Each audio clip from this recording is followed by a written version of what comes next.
One of the problems that I saw time and time again, there was more that were not sales related that were affecting the ability to scale. But I always say, if you're spending money for something, you should know what you want to get out of it. And I've seen it time and time again where somebody's ready to exit. And then when they go through the valuation, they find out, okay, you're not ready yet. I think that's the hardest challenge. There are so many people that are saying, I've got this AI solution, I've got this AI solution, but you don't know what my problem is. The investor is not looking at just your revenue and profit. They're looking at, is it sustainable? Is it growable? Welcome to today's episode of the Consulting Growth Blueprint. We have a very special guest today, Terry Sutherland, founder of Transforming Business Solutions. Terry has spent over 25 years helping companies grow, recover, and get unstuck, and now works with business owners and leadership teams across manufacturing, software, HVAC, and construction. Terry's work is especially important because a lot of business owners feel stuck, but do not always see what their real issue is clearly. And he helps them find that clarity so that they can take the next step forward. Terry's journey is a unique one, from leading inside large corporate environments to now helping private companies figure out what's holding them back and how to get moving again. Terry, welcome to the show. Great to have you. Thanks for having me. For those of you just joining the podcast, we are Truvia AI Consulting. We specialize in helping consulting companies scale their revenue using AI-driven client acquisition systems. If you want to learn how to take your consulting business to the next level, make sure to stick around. And if you're interested in a free growth consultation, just drop the word growth in the comments. All right, Terry. So can you tell us a little bit about you and your business, Transforming Business Solutions? What do you do for your clients? And what made you gravitate towards this work? Sure. So I started my career and I went into a small franchise, and my job was to start up a hardware and software division for them.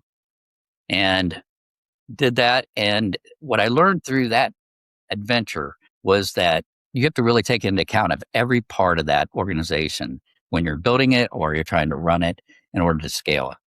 And was very successful with that. It got the attention of corporate a few years later.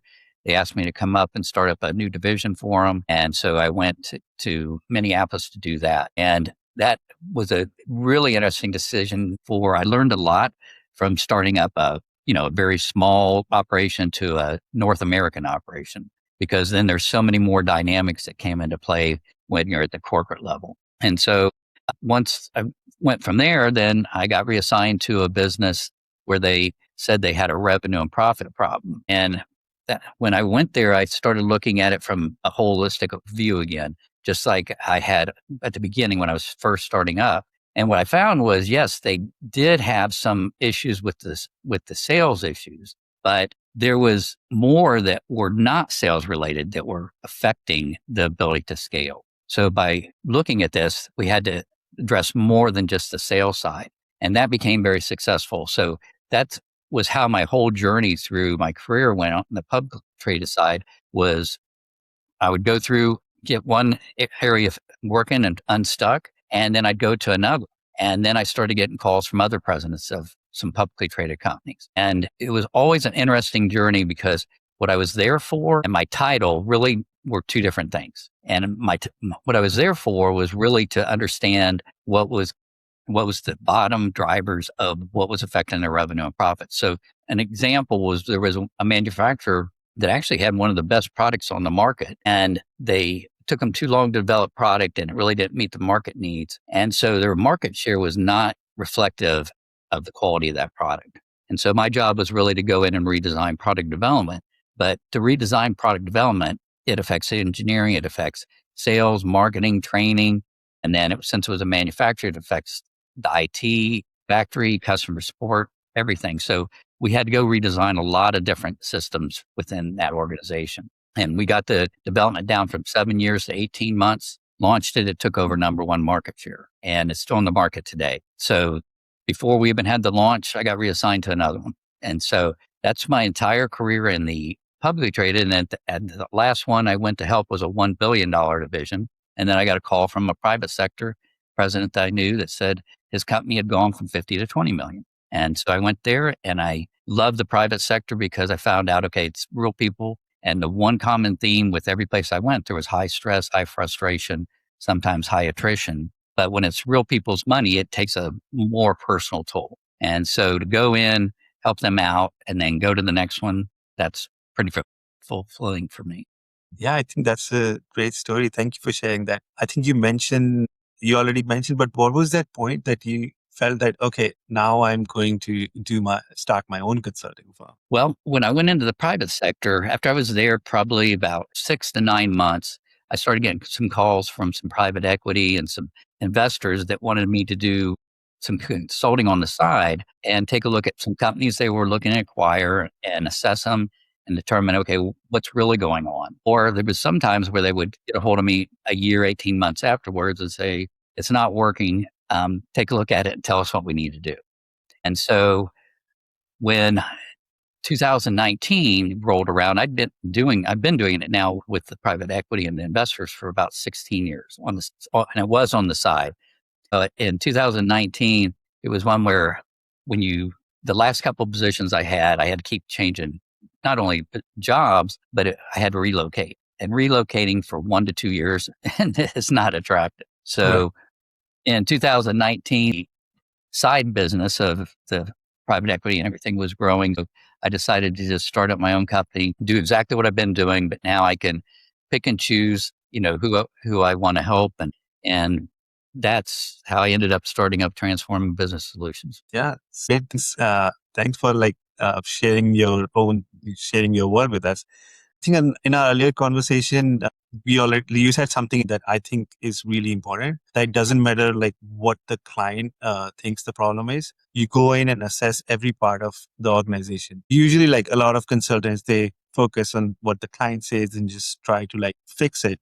But you said you have a different approach. You said if you just focus on what they think is broken, like sales, it'll expose like other weaknesses. Can you walk us through what that assessment process like for you and when you go into a company? Sure. And so it's one where most of the companies I've gone to, like I said, they either think they know what it is or they pretty sure. And what I found is every company I've ever gone to, they're looking at the symptom. That's what they're looking at. They're not looking at the problem.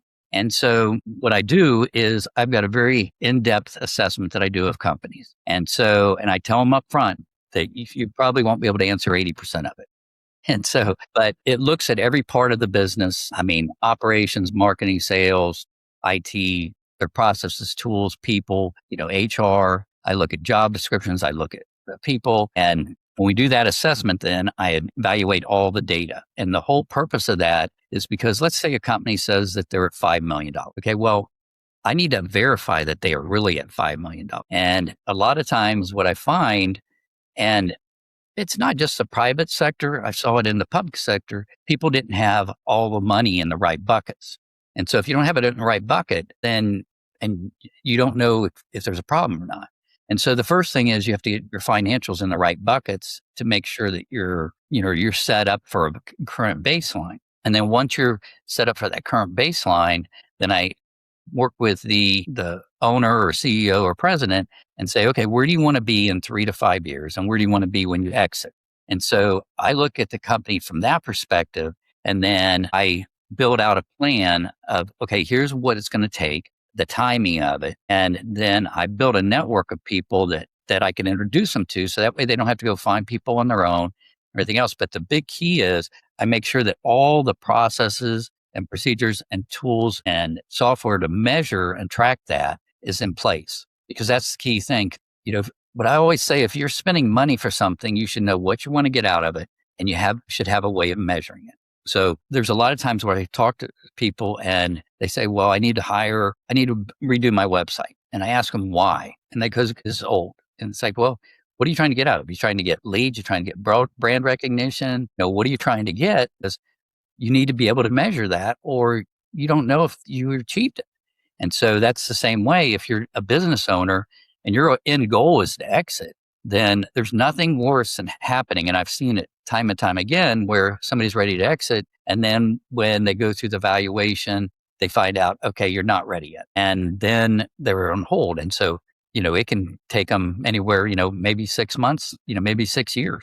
And so that just eats up time. So that assessment to me is key, because going in and fixing a problem, and I've seen this happen. I've seen where They said, well, one place I went to, they said, you're the fifth VP of sales and marketing we've had in 5 years. And they said, nobody's moving the needle. And it's like, and when I got in there, it's like there was like 10% of what was the problem was the sales and marketing. The 90% was everything else. And the problem was if you only have a sales background, then that's what you look at. And so, when I do those assessments, what I do not have the more experience level is, then I go to people in my network, and that's where I work with them, and they're figured in on part of my assessment. So that way we make sure that we're getting the best. So for example, I was VP of marketing a lot. Only thing I like about marketing is the data. Um, I don't want to do any more websites or anything like that because they're important, but it's one where I know there's people that are better at me than that. And I just look at that data. So that way I know, okay, here's what we need. So yes, I think it's definitely important, especially like I have talked to some other fractional CROs and CEOs, and what you describe is like very hands-on, not just advising someone, but you go in and do the actual work that is needed to uh, help them unstuck, which is very different about what you do at Transforming Business Solutions. So I really appreciate you sharing that. And moving on to another question, I just wanted to know, you told me about a client, I think, who'd already been burnt out like five consultants at four marketing companies. And you said that too many firms, when they come in, they try to sell something and they don't understand the real problem. For business owners who have had this experience, like firms just trying to sell them something and not even caring about their business or about them, how do you know who the right people are to help actually? Well, I think that's the hardest challenge is understanding, who do you need? Because there's multiple things that you need to think about. So some people, through my career, I've looked and, there's a lot of leaders, managers, directors, VPs, C-suite that are very good about leading something that's running smoothly. But if they get stuck, that's where they struggle because they've never lived that. And luckily, I wouldn't have probably had a career like I did if they did know how to do it. But that's the thing too, is I've learned that through my career, a lot of people, they look at a title and they say, okay, well, they're all the same. And the way that I would like to characterize it is my son was born without the right side of his heart. So he was in NICU for 3 months. He was in, at 6 months, had his first open heart surgery. Between 2 and 4, we were at the Mayo Clinic in Rochester, Minnesota for 4 more surgeries. And so when I was talking to the cardiologist, the insurance company had said, you're covered at the Cleveland Clinic. And I asked the cardiologist, I said, what is their success rate and mortality? And they told me, and I said, well, who's the best in the world? And they said, well, that's a physician in the Mayo Clinic in Rochester. So the way I characterize it is, okay, which one do you want? Do you want the best if you've got a problem, or do you want to just see what happens? And there's a cost to that. Believe me, I paid that cost, but there's a cost to it. So that's the biggest challenge. And that's one of the reasons why I really, built my network, because there's a lot of people I talk to, a lot of business owners where I talk to them and what they need is not really me. And so I just do an introduction to them. That way, it's my reputation on the line too, if it goes well, if it doesn't go well. But I think that is one of the hardest things is finding what it is. And part of the problem is a lot of times the business owner doesn't know what the problem is. They think they do. And so that's what they go ask for. But you can have somebody come in and fix one piece and you might get a little traction, but then you're going to hit another wall. And that's why I say, you need to look at it holistically. And when you do, and you build out that plan, you realize, okay, there are a lot of things you can do in the next 30 to 60 days to start getting traction towards that end. But if everything's not moving in it, then in that same direction, you're gonna stall again. I see. Yeah, I think so. The goal is to first find what the actual problem is. And I think if a lot of business owners, if they can at least figure that out, then I think a lot of things will get easier for them. And thanks a lot for sharing your own story. I think a lot of people will resonate with it. And I think how you made that choice of finding that right doctor with your own experiences, like looking at the data and analytics, is really amazing. Like, yeah, I wouldn't think in that way, but I think this is really useful. You can save someone with that understanding. Well, So and thank you. it's no different than, in sales. I go into companies where they say, we need to hire more people because we can't keep up with how many proposals we need. And I said, well, I want to see the data and understand what your closure rate is. Because if your closure rate is low, just add more bodies, you add more overhead. That means you got to sell more. And that's, you're like on a hamster wheel at that point. So the data does drive a lot of decisions. Right. So as you mentioned this, I think I would like to ask you, what usually the problem that you find, is there in a sales process that their closure rate is low, or something else? It's usually, sales and marketing are intertwined because you've got the sales, but you have to also have all the marketing behind it. And when I was in corporate, especially, one of the problems that I saw time and time again is how everything was structured. So you'd have, sales on one side, you'd have marketing under another side, and then you'd have, the operations. Sometimes they might have engineering and product development. Sometimes, a different group would have it. That's okay if the leadership and everybody else is aligned. But if everybody's not aligned, you cannot, attain your objective, because it's very rarely when you go in and you build a plan that you can get there just by saying, okay, here's what we're going to do on the sales side. I'll give you a real life example of when I was at a publicly traded company. The president did not have all the leadership team aligned. We had a plan and we knew what the objective was, but then when the plan got rolled up, every VP had their own goals and objectives to try and obtain their plan. But there was so many times where, for example, my group, to obtain our plan, we needed cooperation from another group, but it wasn't in their goals and objectives. And so there was one year where we outsold what all our factories could build, and our lead times went out extremely long. And within 24 hours, our competitors found it and took all our orders away. So we had a miss that year. So then the next year, we overcorrected, had so much capacity, we couldn't fill the plants, and we had to drop price. So was that a sales or operations problem? No, that was an alignment problem.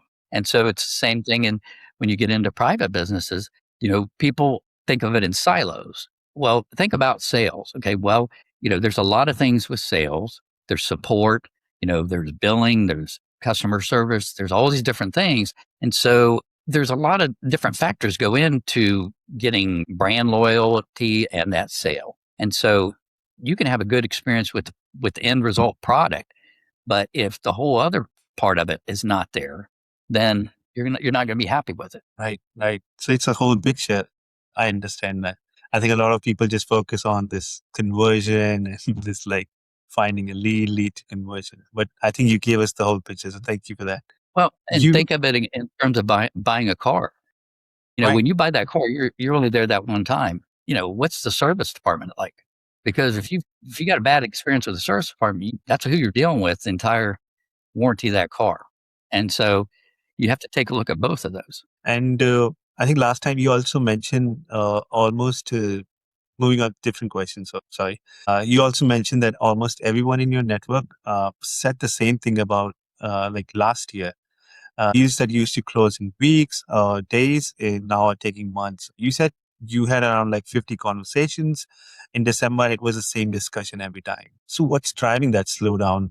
And like, how are you as Transforming Business Solution owner adapting to? Well, I think what's driving that slowdown, based on talking with my network and talking with business owners, is that one thing that's driving it is because there's so many people that have spent money for something and they didn't get anything out of it. And what I found is everyone that I've spoken to that's had that experience, I've asked them, I said, well, when you bought them, before you bought anything from them and gave them a purchase order, did they really understand your business and what you were trying to accomplish? Or did they have the solution for you without understanding your business? If they had the solution without understanding your business, then that's a problem. And that's the first thing. So there's a lot of business owners that have spent money and got nothing out of it. The other thing that's happened is since 2020, the market for everything is flooded. There's so many people now that are consultants and coaches and trainers and fractional and outsource, and it's hard to distinguish between the two. It's one where I see people where they go, well, we had a bad experience with this COO or CRO or this marketing company. And when I go and look into their background, it's like, that's not what you needed. And they really didn't have the experience. I mean, I've seen a lot of times where somebody has a title and, and, and let's say for example, a COO, and they've never been a manager or director or VP. And so, that's a problem. And then there's times too where, maybe somebody is a VP, but it's in a $1 million company and the company that needs help is a 10 million. That doesn't necessarily mean that skill transfers right there. And so those are the things. It's how do you vet and determine, okay, really who you need to get to. But again, if somebody comes and has the solution for you and they don't know what your problem is, that's a big red flag. And that happens all the time, unfortunately. I see. I think that makes sense.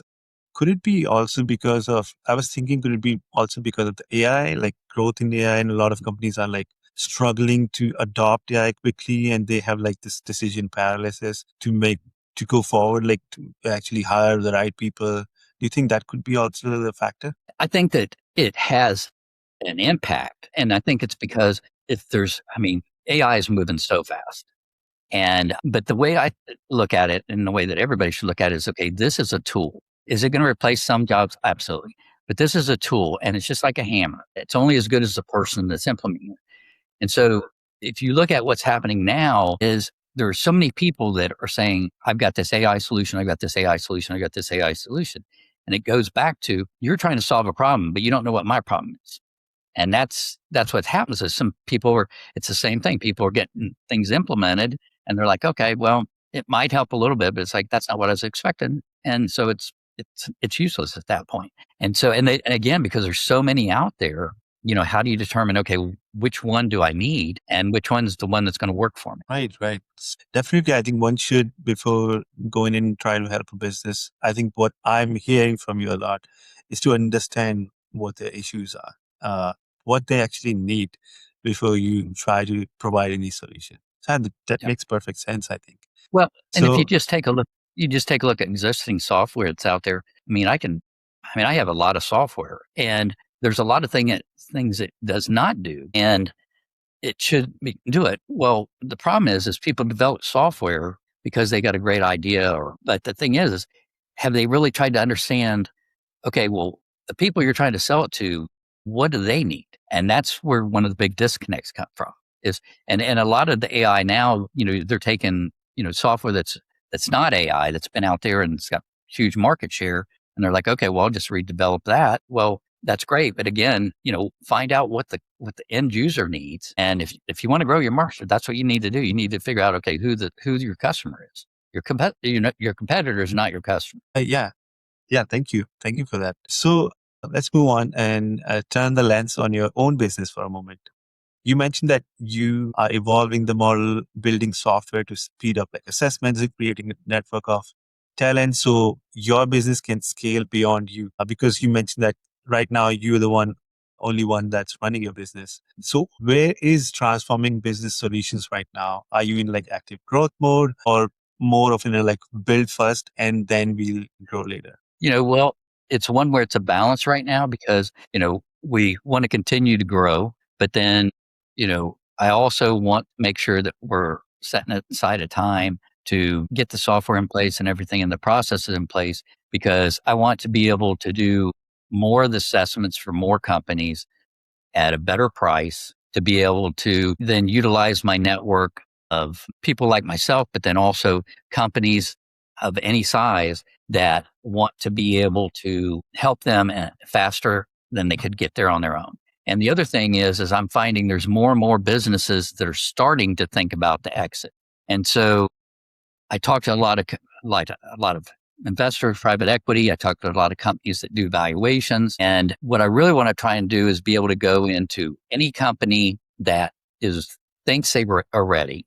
And that if the people that do the valuation say they're not ready, I want to be able to do an assessment, use my network and be able to get them ready within 9 months and then send them back to move on to their transition. And so that's my ultimate goal is to be able to help people because I've I've actually been part of acquisitions. And the problem is the majority of people, when they wait too long and then they don't have time anymore. And so they settle for a lot less than they could have had because the way to think about it is, the investor is not looking at just your revenue and profit. They're looking at, is it sustainable? Is it growable? And so you can't be one deep. You have to have process tools, because if you're one deep at any time, if something has that one, then there's your business right there. Definitely. I think that makes a lot of sense from your end. So you're definitely in the growth mode. I think so. If you look ahead, and so where do you want transforming business solutions to be in like next 6 to 12 months from now? What does the next level look like? And you might have a different time horizon. I just mentioned 6 to 12, but you can pick your time if you have a Yeah. different goal. No, my goal, which for transform business solution, is to be able to go not only to the companies that are struggling, but it's one where I want to be able to help serve every size company. But also, I want to be able to go to the investment community where they're buying and with the goal to grow and sell, and do the same thing with them. Be able to which is kind of what I've been doing my entire career, but I want to be able to do it at a lot scale, or go into a company, assess it, work with the investment, say, okay, here's where they're really at, and then understand where they want to be. And then as soon as that acquisition happens, they can already start implementing at that point, so that within 9 months, they can see the traction that they need. And, sometimes it's bringing in talent and it's bringing in people and everything else. But if you've already know what and have that plan available, and you've got a network of people that you can just drop in, then you can hit the ground running at that point. And I've spoken to some investment groups where I spoke to them 1 year and explained to them there's no way that this company is going to hit their revenue and profit targets for that year. Spoke to them the next year. They called me and said, we just let go of the CEO, VP of sales, and all the salespeople. So it's like there's 2 years in a row they didn't hit their target. And so that was actually when I had that call shortly before I started transforming business solutions. That was like, okay, that's a problem I can fix. Right, definitely. So if we could like sum it up in one statement, like what your like next level is, what would that? So it's really, I think a lot of it is to educate. It's one where educate people that your constraint is not a single thing. It's a system. So you have to look at it in whole. And that's, so you have to take a step back. And I know that when you're living and breathing in that environment every day, it's hard to take a step back. That's the thing, is it's never just one thing. Right. I mean, speaking of one thing, I was going to ask you about that one thing. So I'll still ask my question. So sounds like you had an incredible journey so far, from turning around corporate divisions to now building transforming business solutions and helping private companies get unstuck. Hypothetically, if you had a magic wand, suppose to fix one thing right now in your business that's either holding you back or slowing you down, what would that one thing be? I know there's a lot of things, but if you had to choose like one thing. I think that the one thing is educating business owners. That's the one thing that I would like to do a lot more of, because it's that little bit of education going in to be prepared. It's like going into an interview. Okay, if you know what the questions you want to ask ahead of time and what you're looking for, it's a lot easier than just going in and somebody trying to sell you on them.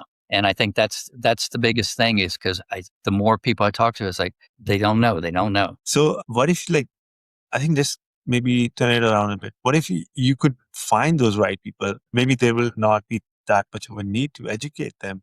Maybe there are some people who are ready to be helped by transforming business solutions. Will that change your like goal or change your stance on growing your company? No, I mean, it's somewhere. Like I said, I'm just doing this because I love doing this. Right. I mean, I like helping businesses. That's not what I ever planned on doing, but that's what I like doing. And it's one where, I want to be able to do it at scale. But I also realize, okay, if I can just educate people, because to be honest, I have more discussions with business owners and presidents and CEOs, just talking to them. And in a 15-minute discussion, I can tell them what they need to look for. And, I'd really like to try and, get the word out there more, and really trying to utilize my network some to, kind of also, get the word out there, because it's in the best interest of everybody. Because the more we can educate business owners, then it's not going to take months and months because the owners are not going to get, have bad experiences. They're going to know, okay, these are the things that we need to look at. Just simple things like, okay, if somebody's got the solution and they don't know the problem, probably not the right one. So that's what I think education would help everybody, and save a lot of money. Right. Definitely. I think, yeah, that sounds really interesting. Thanks for sharing all this information. Before we wrap up, for anyone listening to you who feels like their company's stuck and they need to figure out why, where can people find you and what's the best way to connect? I'm on LinkedIn. So the best way is just go look for me on LinkedIn and be happy to have a chat. And, that's the thing just before you speak to me or anybody, think about, think about what your symptoms are and then what you're really wanting to get to. Because that's the thing is if you think your solution is one thing, it probably isn't. Right. So this has been an amazing conversation. I really appreciate your time and insights today. I think a lot of people will get a lot of value out of this. We went into a little bit of depth. I think maybe you could also say that for everyone watching, if you enjoyed this episode, make sure you like and subscribe and drop the word growth in the comments. If you're interested in a free growth consultation for your consulting business. Thanks again for being on the Consulting Growth Blueprint podcast. Thanks for having me.